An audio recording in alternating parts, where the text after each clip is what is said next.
In this video, we are going to do a light introduction to derivatives. So the nature of derivatives. Well, a derivative is an instrument whose value depends on the values of other more basic underlying variables. That's an elaborate way to say that it derives its value from another asset, something more physical, maybe more tangible. And all it is the word derivative is just that. It's deriving its value from something else. Some of the ways that derivatives are used, you can hedge risks. So you have a portfolio or some other investments, or maybe you have an international contract where you have interest rate risk or currency risk. So you can use derivatives to hedge those risks. You can do to speculate. You can trade them just like you trade stocks or bonds, etc. You can take advantage of potential difference in prices that normally don't last long, but if you use a derivative, you can go ahead and lock in that opportunity when you find it. You can change the nature of a liability. That's when you transfer risk from one place to another, or a credit swap or something like that. And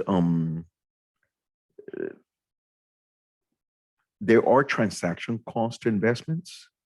You can use derivatives to lower. It says there without incurring the cost, but it could be a complete elimination of cost, or at least lower it, so it doesn't have to be perfect. Some examples of the type of derivatives out there are future contracts, forward contracts, swaps, and options. Options are the ones that you typically hear all the time. People option pricing, trading options, etc. Future contracts and forward contracts, they are very similar. They just have a few differences in how they operate and how they behave. And then swaps is exactly what it sounds like when you swap one thing for another. The most common, going back here, the most common one that you hear in the news, or at least in the last decade or so, are the credit default swaps. So why are derivatives important? So they do play a key role in transferring risk, the hedging part. So they do stabilize things so people can interact in the financial markets in a safer way. There are many underlying assets that they use for derivatives. As you see, there's a list, and that's just a short list of the many that can be out there: stocks, currencies, interest rates, commodities, debt instruments, electricity, insurance payouts, the weather, pork bellies, gold. There are all kinds of stuff. And many financial transactions always have derivatives embedded in them as a part of the whole package. There's a thing called the real options approach to assessing capital investment decisions. And we'll talk about real options later, a little further down in another video. The point is that it's a very widely accepted practice. Okay, so to talk about future contracts, to define it, a future contract is an agreement to buy or sell an asset at a certain time in the future for a certain price. Now, this is a contract. So it's something that you agree and must do. Just like a contract, the word contract is there. And I'll explain why I emphasize this, because in options, you don't have to buy what you say you're going to buy. So in a futures contract, an agreement to buy or sell an asset at a certain time in the future for a certain price. So look at it as locking in the price. Hey, I'm going to buy this, but 3 months from now, for this price we set now. Whether the price goes up or down in the future, it doesn't matter. Do we agree on the price today? And I pay you later. It's the same thing on the other side of the transaction with the person selling. I agree to sell you this 3 months from now at this price that we agree on today, regardless of the price in the future. This is very useful for farmers, for example.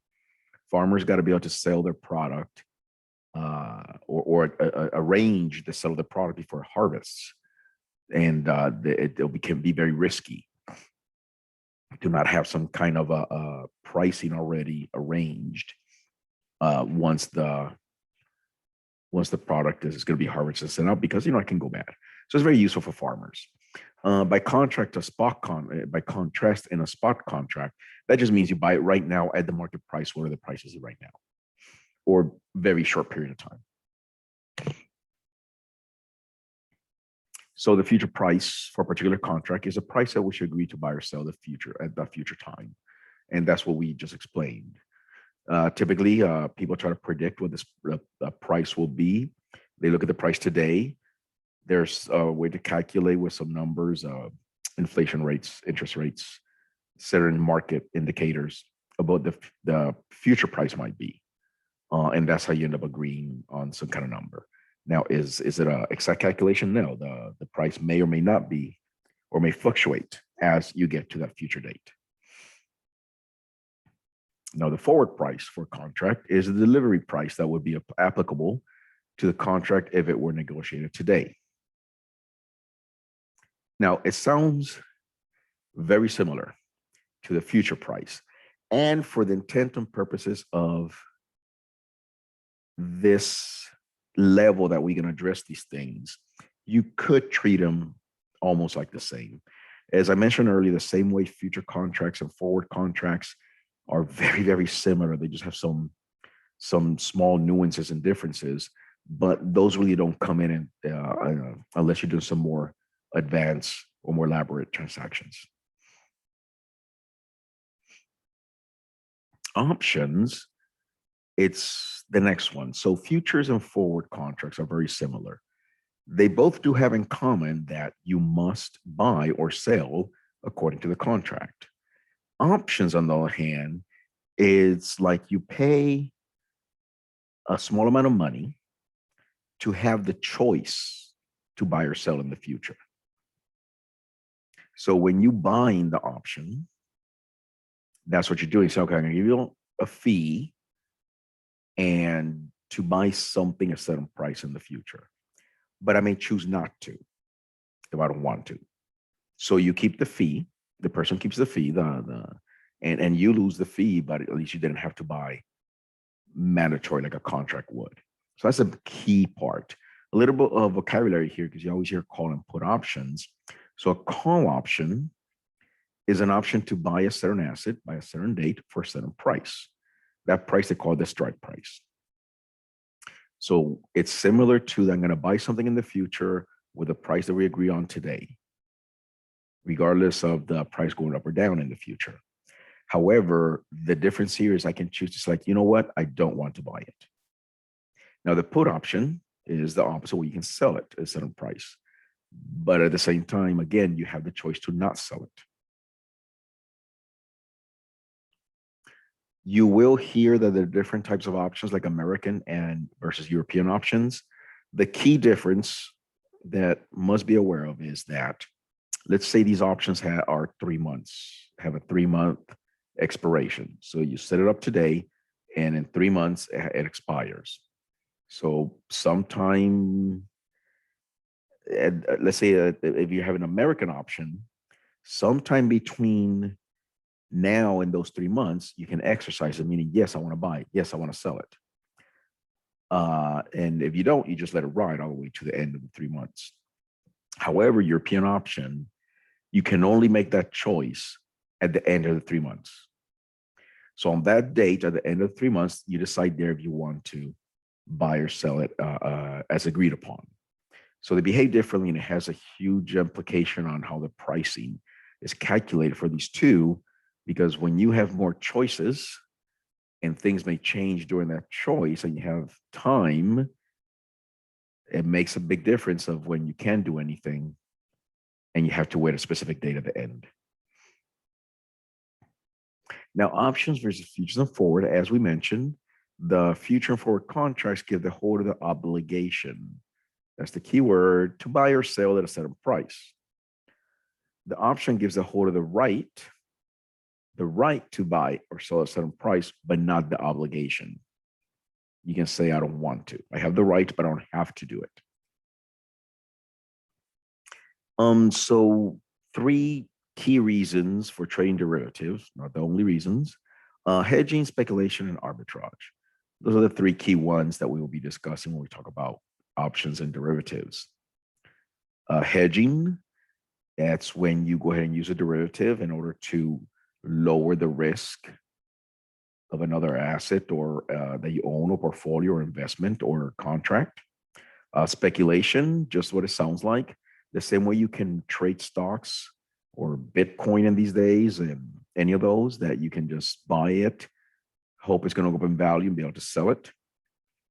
And then arbitrage, it's when you see a mispricing or a difference in price or something that is different that's not supposed to be different. It may give you an opportunity to go ahead and take advantage of that. Those happen from time to time in the market, but they don't last very long. So this allows you to lock those opportunities. Hedge funds, for hedge fund managers, trade derivatives for all three reasons. They use it in different ways. Now, this second bullet, which is when a trader has a mandate to use derivatives for hedging or arbitrage, but then switches to speculation, large losses can result. This is what I mean. Let's say you are in a company, just any company, IBM, Microsoft, or whatever. They are in that industry. Now, they use derivatives to help them hedge the risk of their international transactions. However, they may have a mandate, and actually they do, where they say, we're not here to make money from derivatives. We only use derivatives to lower our risk. But from time to time, you may get a company that decides, you know what, there's a potential opportunity here. Let's use these derivative positions we're in to take advantage of an arbitrage situation or speculation. And then they start using derivatives in that other fashion and not to hedge risk.